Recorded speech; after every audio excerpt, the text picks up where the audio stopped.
Most Shopify brands run their growth in three separate pieces. Someone buys the ads, either an agency or a freelancer. Someone else or some app handles the email. And CRO, conversion rate optimization, is whatever the founder gets to on a Saturday afternoon. Each piece can look fine on its own. The ads have a decent return. The email tool is sending. The site converts, okay. And the business is still quietly leaking money in the gaps between those three pieces where nobody is looking. I've lived on both sides of this. I built and ran a Shopify brand to $10 million a year. And the thing that actually moved the number wasn't any one of those three. It was getting them to work together. When the ads, the email, and the site are coordinated, each one makes the others better. When they're run by three vendors who don't talk, each one covers for the other's failures and nobody owns the whole result. This video is about why ads, email, and CRO are one machine, not three. What you lose when they're fragmented, and what actually changes when a single partner coordinates all of it. Because the search you might be running, which growth firms coordinate ads, email, and CRO, is exactly the right question. If we haven't met already, I am the digital avatar of Steve, the founder of e-commerce agency Working Digital. While he is helping Shopify brands scale with AI, I am here to keep you up to date with the latest AI strategies for e-commerce. Steve reads every comment, so make sure to drop one below. Let me lay out the machine, because once you see it as one system, you can't unsee it. Paid ads buy the traffic. That's the top. You spend money to bring strangers to the store. Cost per click, cost per 1,000 impressions. That's the price of attention. CRO decides how much of that traffic turns into orders. Same visitors, but the percentage that actually buys is set by your product pages, your offer, your checkout, your site speed, your mobile experience. CRO is the conversion stage. Email decides how much each of those customers is worth over time. The abandoned cart recovery, the welcome flow, the post-purchase sequence, the win back. Retention is where a one-time buyer becomes a repeat buyer. That's the lifetime value stage. Now here's the part that matters. Those three stages share the same numbers. Your return on ad spend depends on your conversion rate, because if more visitors buy, every ad dollar goes further. Your email revenue depends on your traffic, because email works the list that ads and conversion built. And your ad budget depends on lifetime value, because the more a customer is worth over time, the more you can afford to pay to acquire them. They're not three services. They're three stages of one machine, and they're wired together by the same math. Which means the second you split them across three vendors who optimize their own slice in isolation, the wiring gets cut. Synergy is a word that means nothing until you see the dollars. Start with CRO lifting your ads. Say your ads bring 1,000 visitors and 2% buy. Improve the conversion rate to 3% through better product pages and a cleaner checkout, and you just got 50% more orders from the exact same ad spend. Your cost per order dropped without touching the ad account. A coordinated partner doesn't treat that as a CRO win. They treat it as an ad efficiency win and scale the budget, because the ads are suddenly more profitable. A siloed CRO app would never make that connection, because it doesn't touch the ad account. Now, email recapturing what the funnel drops. The Baymard Institute, which compiles dozens of independent studies on this, puts the average cart abandonment rate at roughly 70%. 70% of the people who add to cart leave without buying, and it's worse on mobile. Your ads paid to bring every one of those people in. A coordinated email flow goes and recovers a chunk of them automatically, so the email isn't a separate channel. It's the safety net under the traffic the ads bought and the site failed to close. Run them separately, and nobody connects the abandonment on the site to the recovery in the email. And retention compounding the whole thing. Email is one of the highest ROI levers in marketing. Litmus puts it at an average of $36 back for every dollar spent. When your retention email is strong, lifetime value goes up.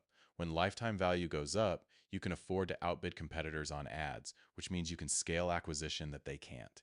The email feeds the ads. That only happens when the same brain is watching both. That's coordination. CRO makes the ads cheaper. Email catches what the funnel drops. Retention lets you buy more aggressively. Each lever multiplies the others, and you only capture that when one partner is accountable for the whole number. So what does it actually cost you to run these three separately? More than the three invoices. The first cost is finger pointing. When sales dip, the ads vendor says the traffic was fine. It's the site. The CRO person says the site's fine. The traffic was junk. The email tool is on autopilot and nobody's even looking at it. Everyone's slice looks defensible, and the overall number still went down, and no single person is responsible for fixing it. The second cost is nobody owning the blended number. Each vendor optimizes their own metric. The ads agency optimizes return on ad spend in their dashboard. The CRO app optimizes conversion rate in its dashboard. But the number that actually matters, the profit after you blend acquisition cost, conversion, and lifetime value together, lives in none of their dashboards. So it goes unmanaged. The third cost is conflicting incentives. An ads agency paid on a percentage of spend wants you to spend more, whether or not it's profitable. A CRO app wants you to keep paying the subscription.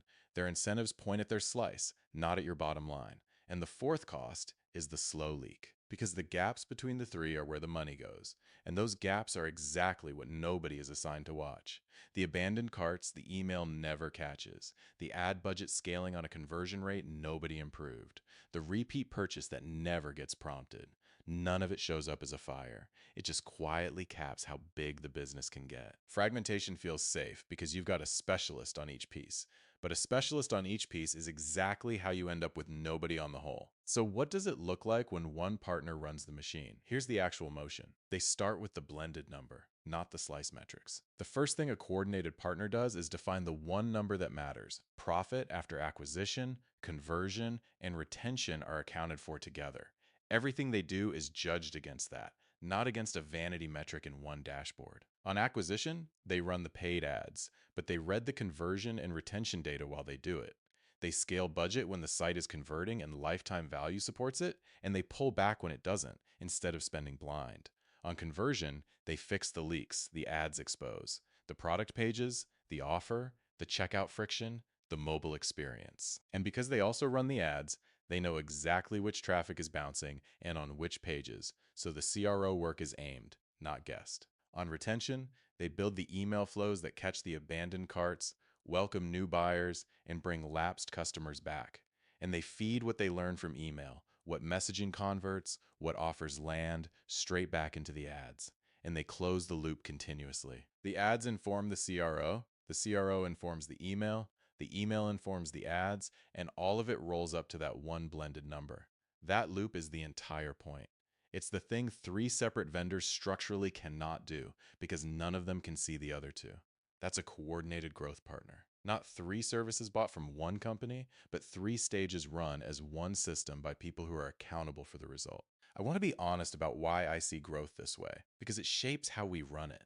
I didn't come to this from an agency background. I built a Shopify brand and ran it as the operator for years, grew it to $10 million a year, with a peak month of over $200,000 in meta ad spend.